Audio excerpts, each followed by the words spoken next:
Assalamualaikum warahmatullahi wabarakatuh. Waalaikumsalam. Innal hamdalillah nahmaduhu wa nasta'inuhu wa nastaghfiruh wa na'udzu billahi min shururi anfusina wa sayyiati a'malina. Man yahdihillahu fala mudilla lahu wa man yudlilhu fala hadiya lahu. Asyhadu an la ilaha illallah wahdahu la syarika lahu wa asyhadu anna Muhammadan abduhu wa rasuluh. Allahumma shalli wa sallim wa barik ala nabiyyina Muhammad wa ala alihi wa ashabihi ajma'in, amma ba'd. Ibadallah, usikum wa nafsi bi taqwallah faqad fazal muttaqun. Bapak Ibu seluruh jamaah Masjid As-Sakinah Mojokerto Indah Kota Kediri, yang semoga Allah senantiasa memberikan limpahan nikmat dan karunia-Nya, yang diantaranya berupa umur panjang, manfaat berkah, sehat lahir batinnya, dan murah rezekinya. Amin ya rabbal alamin. Puji syukur alhamdulillah selalu kita panjatkan kehadiratnya atas limpahan karunia-Nya. Salawat juga salam mudah-mudahan selalu tercurah kepada Nabi kita Muhammad sallallahu alaihi wasallam. Hari ini hari Senin malam Selasa, bukan Senin malam Rabu, karena tidak ada Senin malam Rabu. Adanya Senin malam Selasa, tanggal 20 Jumadil Ula 1457 Hijriah, bertepatan dengan tanggal 10 November 2025 Miladiah, atau bertepatan dengan peringatan Hari Pahlawan. Ada beberapa pahlawan di hari ini yang diresmikan oleh Pak Presiden Prabowo. Ini 10 ya. Ada Pak Harto, Gus Dur, Sinten kenapa? Iya, bukan mengikuti loh. Ya, mudah-mudahan kebaikan-kebaikannya diterima oleh Allah Subhanahu wa Ta'ala. Amin. Ya, di dalam mengembangkan, turut berkontribusi dalam memajukan Indonesia, Republik Indonesia. Meskipun mesti ada selama orang itu masih manusia, mesti ada sisi-sisi kekurangannya, mesti. Itulah manusia. Kecuali Nabi Muhammad sallallahu alaihi wasallam. Baik, Bapak Ibu, mari kita awali kajian kita pada malam hari ini dengan bersama-sama membaca Al-Basmalah. Bismillahirrahmanirrahim. Di pertemuan bulan yang lalu kita membahas perihal anjuran untuk khusyuk di dalam sholat, ya, yakni dengan membaca satu ayat surah Al-Ankabut ayat 45. Untuk Bapak Ibu sudah hafal ya, karena sudah 1 bulan. Utlu ma uhiya ilaika minal kitabi wa aqimis shalah inna sholata tanha 'anil fahsya'i wal munkar wa ladzikrullahi akbar wallahu ya'lamu ma tasna'un. Bacalah dari apa yang diwahyukan kepadamu Muhammad dari kitab Al-Quran, dan dirikanlah sholat. Sesungguhnya sholat itu mencegah dari perbuatan keji dan mungkar, dan sungguh mengingat Allah dengan sholat, pahalanya atau keutamaannya lebih besar daripada ibadah-ibadah yang lain, dan Allah mengetahui terhadap apa yang kamu kerjakan. Allahu ya'lamu ma tasna'un. Ada 2 hal yang mendasar kemarin, 2 perintah yang mendasar. 1, membaca Al-Quran, ya, dengan menghayatinya dan mengamalkannya. Nah, itu diperoleh dari makna kata utlu atau tilawah. Ya, tilawah itu artinya apa? Membaca, dan kalau mendapatkan di dalam bacaannya ada petunjuknya, ikuti, itu, tirukan.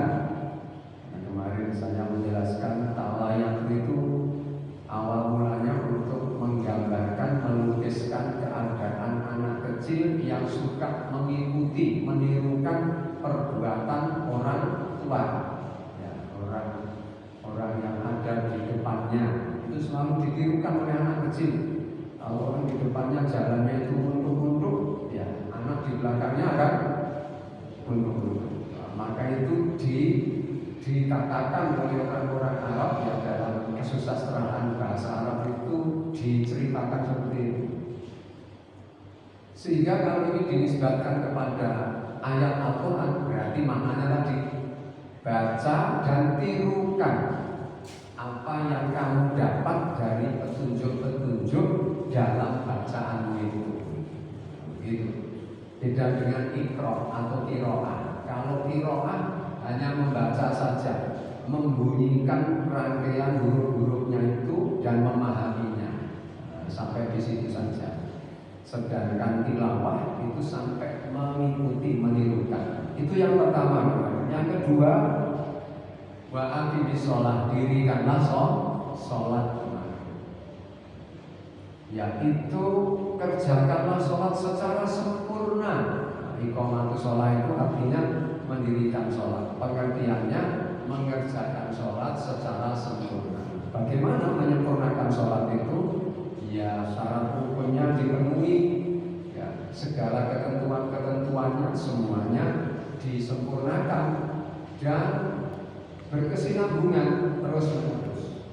Tapi tidak hanya sebatas itu, karena setelahnya ada redaksi innas sholata tanha 'anil fahsya'i wal munkar, yaitu sholatmu yang kamu sempurnakan itu haruslah sholat yang bisa mencegahmu dari perbuatan keji dan munkar. Bagaimana supaya sholat kita bisa mencegah perbuatan keji dan munkar? Sholat yang dilakukan dengan cara tidak khusyuk, sholat yang ketika seseorang sholat itu sambil menyusun program, sambil mengingat-ingat barang hilang, tidak akan bisa mencegahnya dari perbuatan keji dan munkar. Kita setuju apa enggak? Setuju ya? Ya, bagaimana mungkin sholat menyusun program, ya, Allahu Akbar sesuki dino sosok dino sosok ini kalau konco-konco sesuk komunitas wes wayang ning jalur kono, itu disusun. Bagaimana? Ya, sholat seperti ini bisa mencegah seseorang dari perbuatan keji dan enggak mungkin. Maka harus khusyuk sholat. Untuk khusyuk kemarin ada 4 langkah. Kenapa 4 langkah itu? Mengikhlaskan niat karena Allah. 2, mengarahkan pandangan ke tempat sujud. 3, memahami dan menghayati bacaannya. Dan 4 adalah tumanina. Itu 4 saja, sangat sederhana. Meskipun ada ulama yang sesungguhnya lebih rinci lagi, ya, ada 10 lebih, ya, itu disebutkan itu. Tapi yang paling pokok sebenarnya Bapak Ibu kalau bisa ini 4 ini saja, insya Allah Bapak Ibu akan bisa merasakan, ya, hasil dari sholatnya itu. Ya. Nampaknya yang ketiga juga ini yang mohon maaf, saya tidak menuduh. Ini berdasarkan, saya menyampaikan ini berdasarkan apa-apa yang diceritakan, dialami oleh beberapa orang, cerita-cerita sendiri, ya, ketika akan menanyakan sesuatu. Pertanyaan itu begini kepada saya, Pak, kalau gila sholat itu sajanya apa? Kalau baca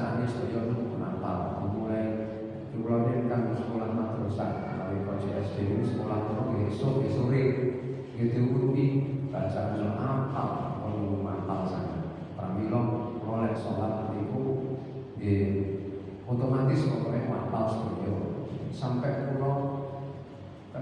pulau sandi ini mau justru program itu karena sampai apa terus uti Pak Bapak itu hukumnya pahalanya terus uti kalau pahalanya mungkin tetap dapat pahala pahalanya karena dia sholat sudah menunaikan kewajibannya dan syarat rukunnya sudah dipenuhi, hanya saja belum sempurna, belum mendapatkan manfaat dari sholatnya.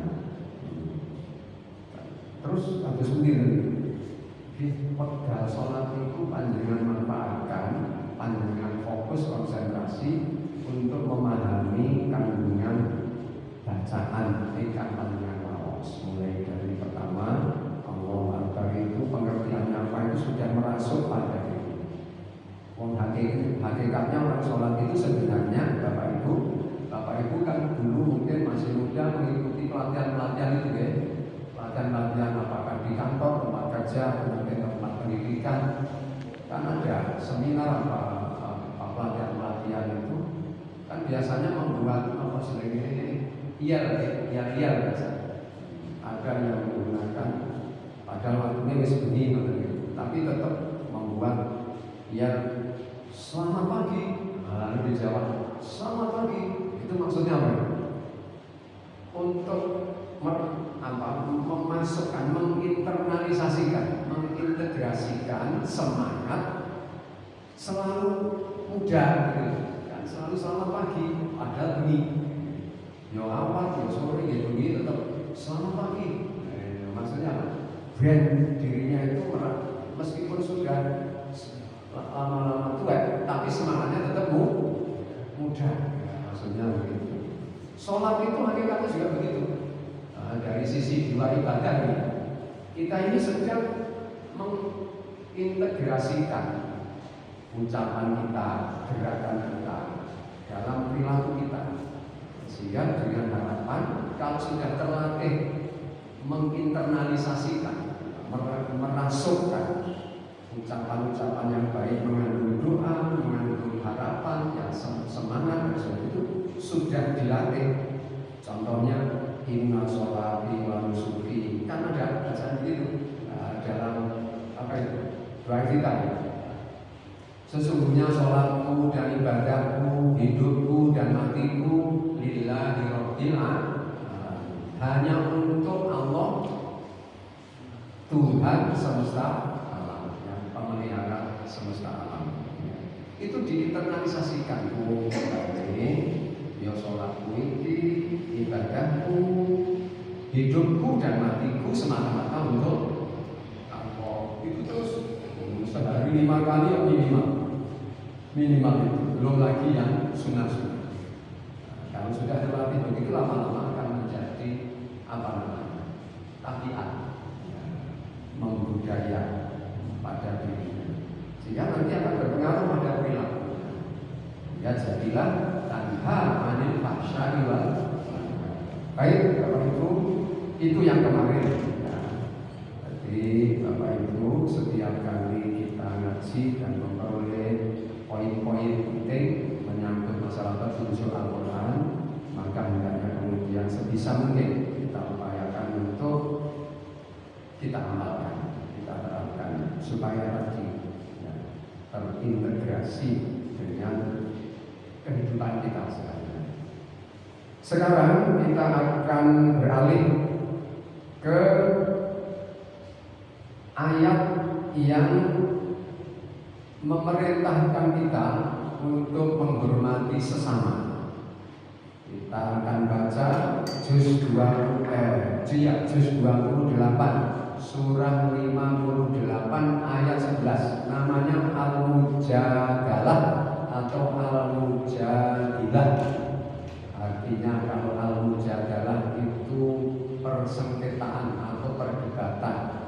Kalau Al-Mujadilah artinya wanita yang menggugat, wanita yang mendebat. Al-Mujadilah. Nama suratnya Al-Mujadilah. Juz 28 surah 58 ayat 11. Kita baca bagi Bapak Ibu yang menghendaki untuk bersama-sama membaca agar mendapatkan satu huruf pahalanya 10. Mari kita baca. Sedikit agak panjang.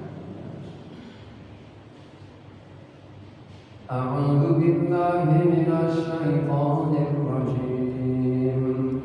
A'udzu billahi minasy syaithanir rajim. Ya ayyuhalladzina amanu idza qila lakum tafassahu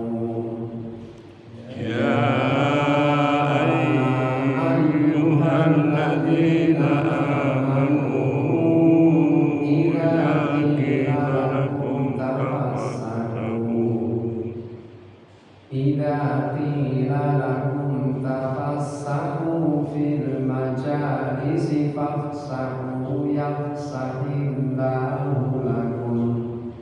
Idza qila lakum tafassahu fil majalisi fafsahu yafsahillahu lakum. Wa idza qila shuzu fanshuzu yarfa'illahu alladhina amanu. Wa idza qila shuzu fanshuzu yarfa'illahu alladhina amanu. Yarfa'illahu alladhina amanu minkum walladhina utul ilma darajat. Yarfa'illahu alladhina amanu minkum walladhina utul ilma darajat. Wallahu bima ta'maluna khabir. Wallahu bima ta'maluna khabir. Yang artinya, wahai orang-orang yang beriman, apabila dikatakan kepadamu berilah kelapangan di dalam majlis-majlis, maka lapangkanlah. Niscaya Allah akan memberi kelapangan untukmu. Dan apabila dikatakan berdirilah kamu, maka berdirilah. Niscaya Allah akan mengangkat derajat orang-orang yang beriman di antaramu dan orang-orang yang diberi ilmu beberapa derajat. Dan Allah Maha teliti apa yang kamu kerjakan. Sekali lagi Bapak Ibu, dulu sudah pernah saya jelaskan betapa Allah membimbing hamba-hambanya dengan cara halus, cara lembut, dengan mengawalinya. Bimbingannya itu selalu diawali dengan menyeru dulu dengan seruan, "Hei orang-orang yang beriman." Artinya apa orang beriman itu? Yakni orang-orang yang mempunyai iman dengan kadar iman beraneka ragam. Ada yang imannya sedikit, ada imannya sedang, ada imannya mungkin sempurna. Jadi tidak hanya untuk orang-orang yang imannya sempurna. Karena kalau Allah menyeru orang-orang yang imannya sempurna, redaksinya tidak seperti ini, melainkan ya ayyuhal mu'minun, begitu biasanya. Bukan ya ayyuhalladzina amanu. Sama halnya Bapak Ibu kalau mengatakan itu loh orang bernyanyi, itu loh penyanyi, dan itu betul. Beda. Orang memegang mic, ngeten iki mic kali mengenai elektron, terus diambai nyanyi, meskipun nyanyi itu tidak karuan. Ya, di rumah ini itu rasanya kupingmu koyo wadah. Tapi dia sudah bisa disebut sebagai orang bernyanyi, meskipun dia bukan penyanyi, tapi dia bernyanyi. Suaramu enak, tapi enak gak nyanyi sampai. Ya, biasanya kita puji begitu biasanya, mergo saking greget. Ya, tapi beda si penyanyi. Kalau kita menyebutnya penyanyi, meskipun dia tidak menyanyi, tidak sedang menyanyi, tapi dia tetap sebagai penyanyi. Dan kalau penyanyi pasti profesional, pasti enak betul didengar. Ya, suaranya luar biasa. Begitu. Nah, ini ayat ini menggunakan hei orang-orang yang bernyanyi. Nah, begitu kira-kira. Atau hei orang-orang yang beriman dengan kadar iman seberapa. Allah tidak menyerunya dengan begini. Meskipun ini orang yang beriman ini imannya sedikit modern, orang untuk beli-beli kan. Tapi tidak kemudian hei orang-orang yang beriman untuk beli. Nah, itu tidak begitu. Atau hei wong sing kurang ajar. Nah, tidak begitu. Tapi Allah menyapanya dengan hei. Ya, nah ini mestinya kita contoh Bapak Ibu. Kalau kita menegur seseorang, meskipun orangnya beli, jangan kemudian ditegur dengan cara kasar, mulai dari memanggilnya, hei, kowe, itu terus rotok, berdiri, tidak boleh. Kita menirukan cara Allah membimbing hamba-hambanya seperti ini. Nah, bimbingan Allah seperti apa? Kata Abdullah bin Mas'ud itu ada kalanya perintah, ada kalanya larangan. Di sini apa? Di sini idza qila lakum tafassahu fil majalisi fafsahu yafsahillahu lakum. Ternyata bentuk bimbingannya adalah berupa perintah.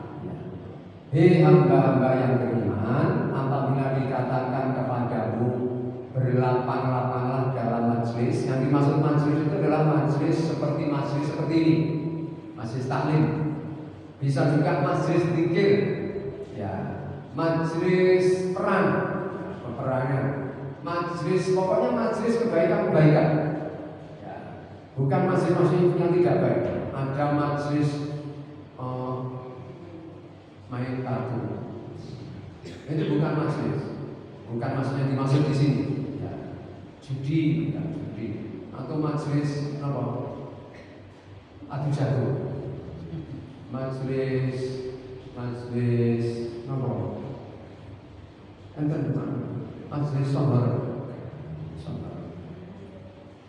Kalau ini ada sohor di kampung saya, di Ngampel, bukannya saya ada 30 lebih, 31 terdiri dari perusahaan berapa, mobil tak berapa,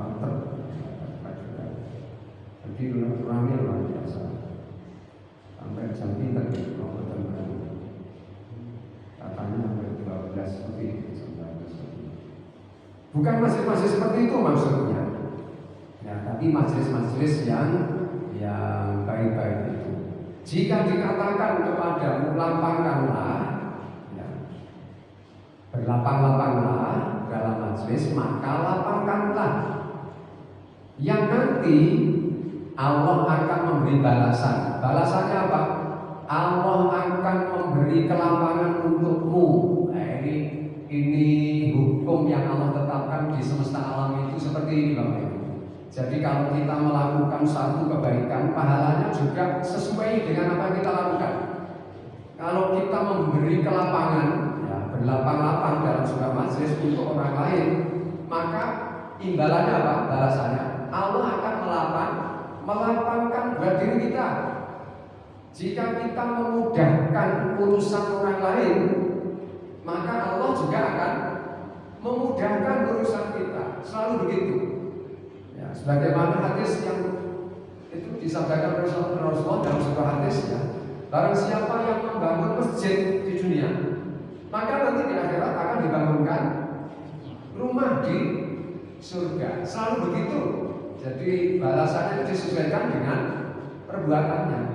Barang siapa yang merendahkan diri di dunia kepada sesamanya karena Allah, nanti di akhirat dia akan ditinggikan derajatnya.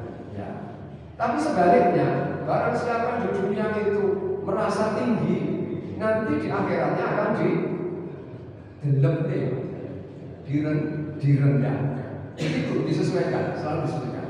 Barang siapa yang keras kepada orang lain, nanti di akhirat juga akan diperlakukan secara keras juga. Begitu. Ini hadisnya saya bacakan salah satunya. Man bana lillahi masjidan banallahu lahu baitan fil jannah. Barang siapa yang membangun sebuah masjid karena Allah, maka Allah akan membangunkan baginya sebuah rumah di surga. Yang lain lagi, wa man yassara ala ma'sirin yassarallahu alaihi fid dunya wal akhirah. Wa man satara musliman satarahu Allah fid dunya wal akhirah. Wallahu fi 'aunil 'abdi ma kana al-'abdu fi 'auni akhihi. Barang siapa yang memberikan kemudahan kepada orang yang sedang kesulitan, maka Allah akan memberikan kemudahan baginya di dunia dan di akhirat. Dan barang siapa yang menutupi aib seseorang di dunia, maka Allah akan menutupi aibnya di dunia dan di akhirat. Dan Allah senantiasa menolong hambanya selama si hamba menolong saudaranya. Hadis ini terkenal. Hadis ini hadis sahih. Jadi kalau diperintahkan untuk melapangkan tempat, lapangkan. Yang nggak boleh itu begini, Bapak Ibu. Jadi kita memerintahkan kepada orang, tolong nyisih. Begitu sudah nyisih temannya tadi itu, beberapa temannya tinggoni diri. Nah ini agak boleh. Ya. Kalau dia menyuruh orang lain nyisih, iki ane dulure dhewe lagi terkoni terlambat, tiga inggon. Nah itu malah boleh. Ini yang dimaksud di sini. Tapi bukan yang nyisih. Bar nyisih kemudian nggone dhewe. Nah ini agak boleh itu. Ya. Nah ini hadisnya ini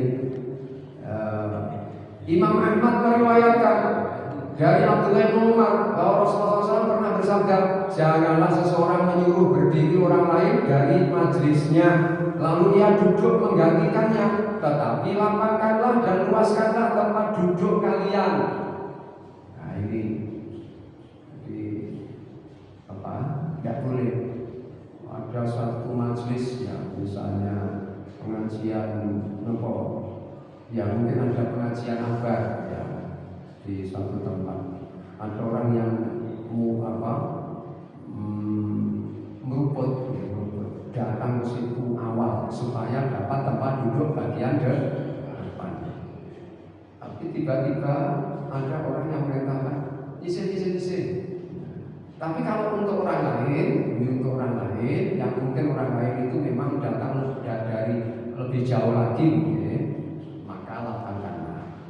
Tapi tidak boleh itu isi tinggoni dewe itu, yang tidak boleh. Nah ini hadisnya di antaranya.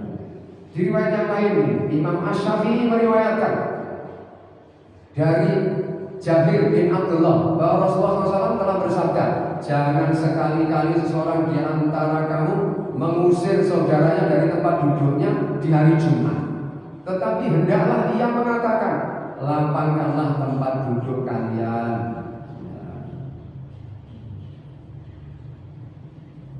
Yang lain lagi Imam Ahmad, Imam Syafi'i, ini Imam Ahmad lagi. Ini dari Abu Hurairah dari Nabi SAW yang telah bersabda, janganlah seseorang mengusir saudaranya dari tempat duduknya kemudian ia duduk di tempatnya, tetapi katakanlah berlapang-lapanglah kalian, semoga Allah memberikan kelapangan bagi kalian. Karena ayat ini turun itu ada sebab turunnya Bapak Ibu. Kisahnya begini.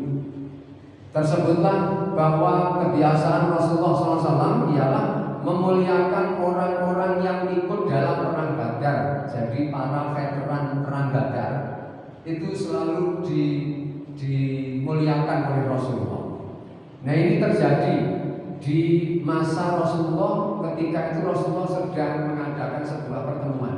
semacam kajian. Ada yang berpendapat ini dalam sebuah khutbah Jumat. Ya.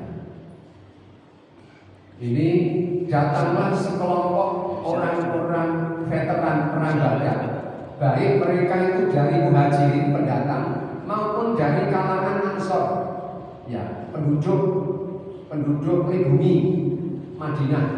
Kemudian saat itu datanglah sejumlah orang dari kalangan ahli perang Badar. Sedangkan orang-orang selain mereka telah menempati tempat duduk mereka di dekat Rasulullah SAW.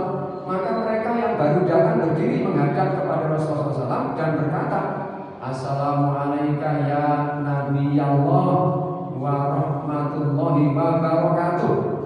Ya. Lalu Nabi menjawab salam mereka. Setelah itu mereka mengucapkan salam pula kepada kaum yang telah hadir. Dan kaum yang hadir pun menjawab salam mereka. Maka mereka hanya dapat berdiri saja menunggu diberikan keluasan bagi mereka untuk duduk di majelis itu. Jadi para veteran Badar yang baru datang itu tetap berdiri, karena tidak ada tempat. Nabi SAW mengetahui penyebab yang membuat mereka tetap berdiri, karena tidak diberikan keluasan bagi mereka di majelis itu. Melihat hal itu, Nabi SAW merasa tidak enak. Maka beliau bersabda kepada orang-orang yang ada di sekelilingnya dari kalangan muhajirin dan ansor yang bukan dari kalangan ahli Badar. Hei fulan, berdirilah kamu. Juga kamu, hei fulan. Nah, jadi memerintahkan kepada beberapa orang, panjenengan coba minggir sana, agak minggir, yang sebelah sana agak minggir sana, supaya teman-teman kita, saudara kita yang baru datang itu bisa dapat tempat duduk. Ya.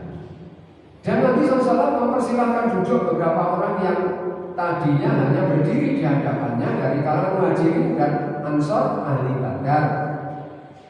Perlakuan itu membuat tidak senang orang-orang yang disuruh bangkit dari tempat duduknya. Dan Nabi SAW mengetahui keadaan ini dari roman muka mereka yang disuruh beranjak dari tempat duduknya itu. Ketok oleh orang krimo. Maka orang-orang munafik memberikan tanggapan mereka. Bukankah kalian menganggap teman kalian ini, maksudnya Nabi SAW, berlaku adil di antara sama manusia? Demi Allah, kami memandangnya tidak adil terhadap mereka. Sesungguhnya suatu kaum telah mengambil tempat duduk mereka di dekat Nabi mereka karena mereka suka berada di dekat Nabi-Nya. Tetapi Nabi mereka menyuruh mereka beranjak dari tempat duduknya dan mempersilahkan duduk di tempat mereka orang-orang yang datang terlambat. Maka telah sampai kepada kami suatu berita bahwa Rasulullah SAW kemudian bersabda, Rahimallahu rajulan fasaha li akhi. Semoga Allah mengasihani seseorang yang memberikan keluasan tempat duduk bagi saudaranya. Ya. Maka sejak itu mereka bergegas meluaskan tempat duduk buat saudara mereka. Dan turunlah ayat ini di hari Jumat. Ya, ini sebab turunnya ayat ini karena peristiwa itu. Ya, nampaknya ada orang-orang yang tidak rela, tidak terima.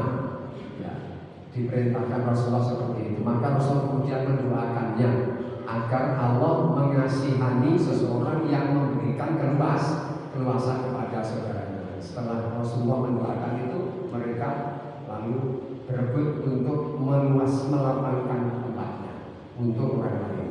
Begitu ceritanya. Dan turunlah ayat ini, di mana di akhir ayat ini, ya, setelah wa idza qilan syuzu fansyuzu, dan apabila diperintahkan dikatakan berdirilah kamu, maka berdirilah. Niscaya Allah akan mengangkat derajat orang-orang yang beriman di antaramu dan orang-orang yang diberi ilmu beberapa derajat. Karena sikap seperti itu sesungguhnya tidaklah dimiliki kecuali orang-orang yang berilmu sebenarnya.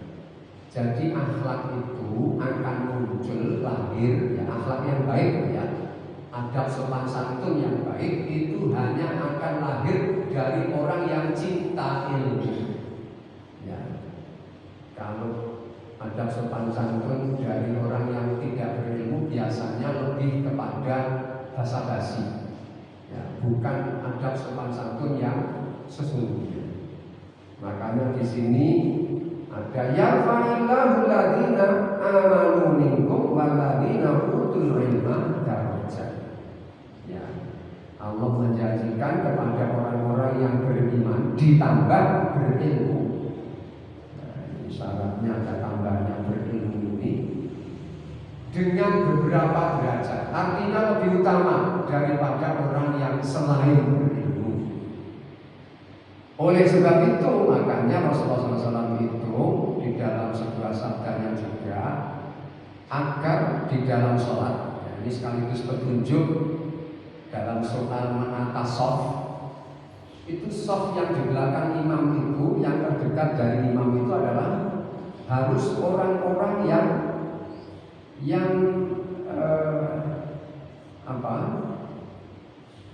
yang pantas, yang bisa mampu untuk menggantikan posisi imam, ya, siap untuk menggantikan posisi imam.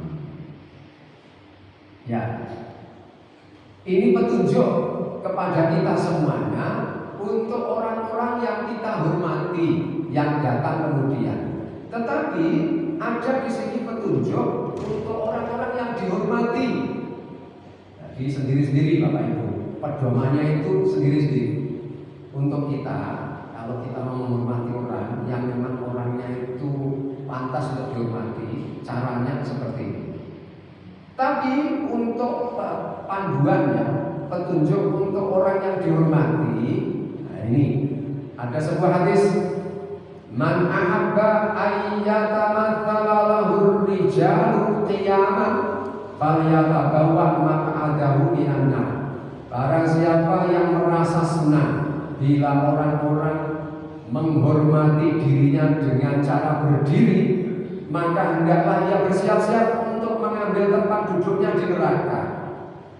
Ya, kan kita ada budaya kalau menghormati orang itu dengan cara berdiri. Boleh tidak itu? Asal boleh. Boleh sebenarnya. Ya, boleh. Ini ada hadisnya. Ini ulama ahli fikih berbeda pendapat sehubungan dengan kebolehan berdiri karena menghormati seorang yang datang. Ada beberapa pendapat di kalangan mereka, di antaranya ada yang memberikan rukhsah, kemurahan, artinya membolehkan dalam hal tersebut karena berlandaskan kepada dalil hadis yang mengatakan Rasulullah SAW pernah bersabda, "Qumu li sayyidikum." Berdirilah kamu untuk menghormati pemimpinmu. Itu boleh. Nah, ini petunjuk untuk orang yang menghormati. Ya, dibolehkan menghormati dengan cara berdiri. Tetapi terhadap orang yang dihormati dengan cara berdiri, ada petunjuknya sendiri. Barang siapa yang merasa senang, gembira, bangga bila orang-orang menghormati dirinya dengan cara berdiri, maka hendaklah ia bersiap-siap untuk mengambil tempat duduknya di neraka. Ya, jadi ketika kita Bapak Ibu, ya, masing-masing kita mungkin pernah ya, dihormati dengan cara begitu, lalu kok bangga, aku mau terkokono, ya, itu orang-orang sama berdiri, luar biasa. Lalu dia merasa menjadi orang yang paling mulia, paling tinggi derajatnya. Nah, ini diancam oleh Rasulullah, hendaklah ia bersiap-siap untuk mengambil tempat duduknya di neraka. Artinya gila apa ya? Gila hormat, ya, gila penghormatan. Yuh, aku manen kono disomambut tangan kuwi nganti diucel-ucel. Cuwi dengan bangganya ini. Nah, ini ancamannya. Hendaklah yang bersiap-siap untuk mengambil tempat duduknya di neraka. Jadi masing-masing mempunyai panduan, mempunyai petunjuk. Oleh sebab itu hati-hati Bapak Ibu, karena menghormati, menyanjung itu memang hak orang lain. Tapi jangan memintanya. Ya. Senang saja, gembira saja tidak boleh, apalagi memintanya. Meskipun mungkin orang-orang itu menghormati kita dengan memanggil kita dengan panggilan kehormatan, disebutlah gelarnya semuanya. Ya. Tapi jangan kemudian kita yang dipanggil dengan sebutan itu kemudian merasa gembira lalu membanggakannya. Nah, ini jangan sampai ada. Punya perasaan seperti itu saja tidak boleh, apalagi meminta. Kita nama aku mulai diundang di Masjid Sakinah orang disebut jenengku dengan sebutan gelar, ya, apa sebelumnya apa sesudahnya. Gak kok. Nah, ini namanya meminta. Oh, ini lebih lagi ancamannya. Merasa senang saja tidak boleh kok ancamannya. Ya. Baik, Bapak Ibu yang saya hormati, sekali lagi ayat ini memerintahkan kita untuk bagaimana cara menghormati orang lain. Ya, sekaligus di dalam penjelasannya bagaimana Rasulullah SAW memberi pedoman kepada orang yang dihormati. Tunjukkan rasa senangnya dihormati ya kepada orang lain ini, tetapi jangan kita lalu membanggakan, merasa ya lebih dari yang lain. Yang ini tidak boleh. Ini tadi yang dihormati. Karena ini tadi bagi orang-orang yang seperti ini, orang-orang yang memang mentaati petunjuk ini, ya fa'illahu ladina amanu minkum waladina utul ilma darajat. Allah akan senantiasa mengangkat orang-orang yang selalu merendahkan dirinya di hadapan sesama manusia karena Allah dengan beberapa derajat, ya, ditinggikan mereka. Wallahu bima ta'maluna khabir, dan Allah terhadap apa yang kalian kerjakan maha khabir. Khabir itu kalau diusahakan jadi kabar. Ya, kabar. Allah maha memberi kabar. Orang yang memberi kabar itu mesti haruslah orang yang sudah lebih mengetahui dulu sebelum menyampaikan kabar. Maknanya begitu. Karena terkadang Allah itu mensifati dirinya dengan alim, khabir, ya, basir. Kenapa alim? Alim itu maha mengetahui. Khabir juga maha mengetahui. Ya, tetapi maha tahu sampai kepada rinciannya sehingga dia maha bisa memberitahukan dan akan memberitahukan kepada siapapun nanti di alam akhirat. Khabir, basir juga artinya mengetahui juga. Basir itu mengetahui secara rinci. Baik, Bapak Ibu yang saya hormati, ini yang dapat saya sampaikan. Mudah-mudahan dari apa yang telah kita kaji di malam hari ini, kita memperoleh beberapa poin penting petunjuk ya, yang bisa kita terapkan dalam kehidupan kita sehari-hari dalam rangka untuk selalu kita jadikan sebagai alat memperbaiki diri, bukan untuk memperbaiki orang lain ya, karena ketika kita akan memperbaiki orang lain haruslah kita lebih dulu berupaya untuk memperbaiki diri sendiri. Demikian, mohon maaf atas segala kekurangan dan kesalahan. Kita akhiri dengan membaca Subhanakallahumma wa bihamdik asyhadu an la ilaha illa anta astaghfiruka wa atubu ilaik. Walhamdulillahirabbil alamin. Wassalamualaikum